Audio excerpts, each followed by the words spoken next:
Pour le Focus Com de la semaine, on accueille Gaspard Ganzer. Bonjour. Bonjour.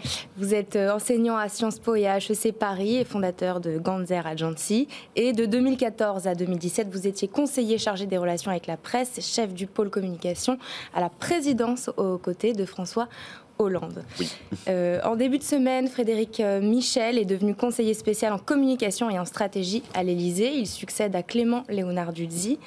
Gaspard Ganzer, c'est quoi le réel pouvoir d'un chargé de com du président de la République? C'est quoi la recette pour façonner l'image du président de la République? Alors sur le papier, on n'a aucun pouvoir quand on est conseiller, parce qu'on est juste là pour donner des conseils. Mais en pratique, on a une influence considérable parce qu'on est là pour aider le président de la République à construire sa stratégie de communication, à faire comprendre ce qu'il fait, faire connaître ce qu'il fait, ses décisions, ses actions. Et puis après, une fois qu'il y a un accord sur la stratégie, exécuter celle-ci, relations presse, digitale, événementielle. On ne s'ennuie pas. Il n'y a pas de recette particulière? Non, je pense que pour avoir une bonne recette, il faut être très bien organisé. Le meilleur conseil qu'on m'ait donné, c'est le conseil que m'avait donné Franck Louvrier, qui était un de mes prédécesseurs à l'Élysée, c'est de répondre à tout le monde, à tous les journalistes, en moins d'un quart d'heure. Ne jamais laisser un journaliste en plan, parce qu'il n'y a rien de plus agaçant, vous le savez, parce que vous êtes journaliste vous-même, que d'envoyer un message, un SMS ou d'appeler de ne pas avoir de réponse. Et puis après, il faut avoir l'esprit le plus ouvert possible pour justement apporter des idées, de la créativité, et pas simplement être un répondeur téléphonique, mais aussi apporter sa petite touche personnelle. Emmanuel Macron met sur les rails deux chantiers sociaux assez sensibles pour cette rentrée, la réforme de l'assurance chômage et la réforme des retraites. Comment un conseiller com aide à vendre ce type de réforme auprès de l'opinion publique?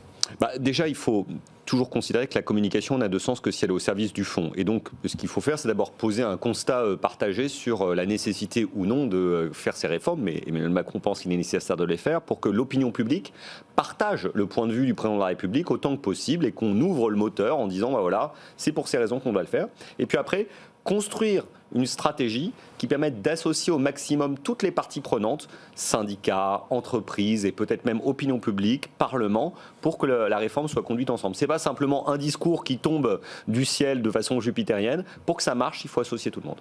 Et pour que ça marche, alors, parce que vous avez aussi assumé un virage à 180 degrés de la politique économique de Hollande.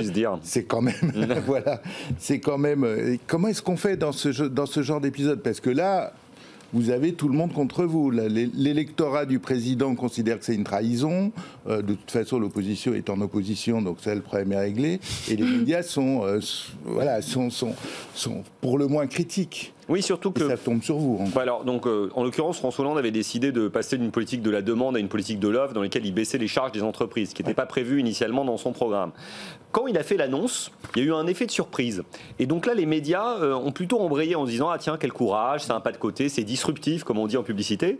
Mais le problème, c'est au sein du Parti Socialiste même, au sein du groupe parlementaire, il y a ce qu'on appelle les frondeurs qui sont arrivés en disant « Non, mais nous, on n'est pas d'accord, on n'a pas signé pour ce banc-là ». Et on n'a jamais vraiment réussi à renouer tous les fils. Parce qu'en réalité, le travail de pédagogie qui aurait dû être fait en amont, on a dû le faire en aval. Et donc, on a dû gérer en permanence une sorte de guerre incessante, une fronde parlementaire qui a conduit à la non-candidature de François Hollande au bout du compte. Voilà, c'est ça. Il faut faire avant, quoi. En fait, si vous n'avez pas préparé les esprits en amont, en faisant un constat partagé d'une part, puis après en associant tout le monde au diagnostic, comme on se le disait à l'instant sur la réforme des retraites, en réalité, vous ne pouvez jamais communiquer a posteriori, surtout quand il y a beaucoup de parties prenantes qui sont impliquées. Julien? Oui, sur le numérique, est-ce que ce communicant, Frédéric Michel, est-ce qu'il a une fibre numérique plus que les autres communicants? On sait qu'aujourd'hui, ça passe beaucoup par les réseaux sociaux, la com politique.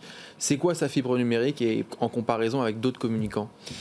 Je crois qu'il a un parcours plus original que ses prédécesseurs, dont moi. Moi, je venais du secteur politique, Clément Léonard-Dulzy venait de la publicité, Claude Chirac et Franck Louvrier avaient toujours travaillé, l'un avec Chirac, l'autre avec Sarkozy. Lui, il vient de l'étranger. Donc je pense que déjà, il va apporter des États-Unis, du Royaume-Uni, un regard singulier, puisque la communication, le marketing ont quand même largement été inventés outre-Atlantique et outre-Manche. Donc il apportera cette touche-là. Et puis après, il a été à l'intersection du monde des médias et du monde du numérique. Donc certainement, il aura une capacité de vision plus large, au-delà des simples cercles d'influence français, qu'ils soient médiatiques, numériques ou, on va dire, de relations d'influence plus classiques.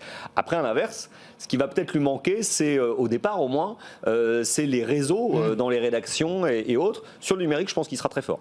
Mais c'est comme l'était pour Tony Blair, les fameux dont il faisait partie, les spin doctors, quoi. Il va façonner. C'est ça. Il y a une rupture par rapport à ce que vous faisiez, par exemple, à ce moment-là. C'est-à-dire vraiment, on essaye de façonner une image différente. On joue sur le sur le produit président. C'est-à-dire que je pense que Clément Léonard-Duzy, qui était avec Macron, moi avec Hollande, Louvrier avec Sarkozy, on était quand même beaucoup, il faut le dire, en aval. Alors on donnait aussi des conseils stratégiques, mais en réalité, l'image de nos patrons préexistait. Lui, il arrive avec un brief qui est d'aider Macron à former une image particulière, nouvelle pour ce deuxième quinquennat. C'est indispensable parce que Emmanuel Macron se retrouve dans cette situation inédite de faire un deuxième mandat dans lequel il ne peut pas être réélu à la fin, donc il ne doit pas mener de campagne, mais plutôt avoir un rapport avec l'histoire, la legacy, comme on dirait en anglais, l'héritage en quelque sorte. Mais bon, il ne part pas de zéro non plus, parce qu'Emmanuel Macron a déjà une image bien imprimée dans la rétine des Français. Il va devoir en prendre en compte. Frédéric Michel a réalisé une bonne partie de sa carrière à l'étranger en politique dans les médias, notamment avec la famille Murdoch, père puis fils, propriétaire de News Corporation, c'est un des plus grands groupes médiatiques au monde. Est-ce qu'on peut dire que Emmanuel Macron, il essaye de construire son image et de chercher un allié médiatique particulier fort ? Mais je me suis posé la question parce que c'est pas du tout anodin quand même d'aller travailler avec quelqu'un qui a travaillé avec la famille Murdoch, plus grand groupe de médias au monde, présent sur tous les continents et parfois d'ailleurs avec des méthodes un peu borderline. On se souvient qu'ils avaient été accusés très conservateurs. Ils avaient espionné la famille royale. Bon, il y a quand même eu des drôles de choses, mais Frédéric Michel lui suivit ça de plus loin et donc il va apporter sa connaissance du meilleur, j'espère, et certainement pas du pire. Je pense qu'Emmanuel Macron, il est en train certainement de se dire qu'il a besoin aujourd'hui de rayonnement international. Le deuxième quinquennat d'Emmanuel Macron, il est quand même largement, peut-être même en totalité, tourné vers l'Europe, l'international, la gestion des grands conflits internationaux comme on le voit en Ukraine. Et c'est pour ça qu'il prend aussi, à mon avis, un communicant avec une forte empreinte internationale parce que c'est là qu'il va devoir déployer son image. Puis c'est aussi peut-être pour lui un moyen de rester audible dans ce contexte où il n'a pas la majorité à l'Assemblée. Oui, c'est sûr. C'est-à-dire que je pense qu'Emmanuel Macron, il a quand même beaucoup de handicaps, en tout cas de faiblesses sur le plan national. Il n'a pas de majorité, une croissance économique qui va être moins forte sur le plan national. Donc sa marge de manœuvre va être plus réduite, même s'il a plus d'un tour dans son sac. Alors qu'à l'international, la France reste la France et reste une très grande puissance, membre du Conseil de sécurité de l'ONU, fondateur de l'Union européenne. Et donc la voix de la France, quelle que soit la majorité à l'Assemblée nationale, restera très importante et écoutée. Et Emmanuel Macron, en plus, pourra compter sur le fait qu'il a quand même maintenant l'expérience d'un mandat entier. Il a des réseaux diplomatiques qu'il va pouvoir activer pour agir au niveau international. Puis il sera encore jeune à la fin de son second et dernier mandat, donc peut-être que c'est aussi... Incroyable, il aura moins de 50 ans quand il terminera son mandat. C'est un âge dans lequel les gens songent à peine à devenir président de la République. Nicolas Sarkozy comme François Hollande, ils l'ont été plutôt d'ailleurs dans la cinquantaine. Et lui, il va se retrouver à 50 ans à la retraite de la vie politique française, mais je pense qu'il aura un destin international ou européen. Alors je ne sais pas s'il ira à l'ONU, en Europe ou ailleurs, mais il fera d'autres choses, c'est sûr. Julien. Petite question encore peut-être sur les réseaux sociaux. Vous étiez, elle l'a dit, depuis 2014 jusqu'à 2017. C'est quoi pour vous votre regard sur l'évolution de la communication numérique, l'importance que ça a pris depuis vos années réalisées jusqu'à aujourd'hui? En 2014 et 2017, il y avait déjà une importance réelle de la communication numérique. On était allé sur Twitter, sur Instagram, on était présent sur les réseaux sociaux. Mais c'était quand même très secondaire par rapport à la presse et aux médias traditionnels. Aujourd'hui, je pense qu'il n'y a plus d'un côté la presse traditionnelle, de l'autre côté le numérique. Ce sont deux flux qui se conjuguent et se renforcent ou s'anéantissent en permanence. Et donc il faut tout de suite penser sa communication de façon globale, en 360. C'était déjà un peu le cas à mon époque, mais ça l'est totalement aujourd'hui. Aujourd'hui, on est un peu dans un numérique first. On communique en premier sur le numérique et après, on explique ou on prépare l'explication auprès de la presse traditionnelle.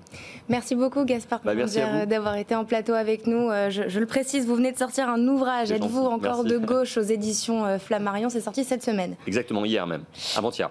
Et bravo à vous. Et puis, on passe tout de suite au journal de la com avec vous, Julien Casqui.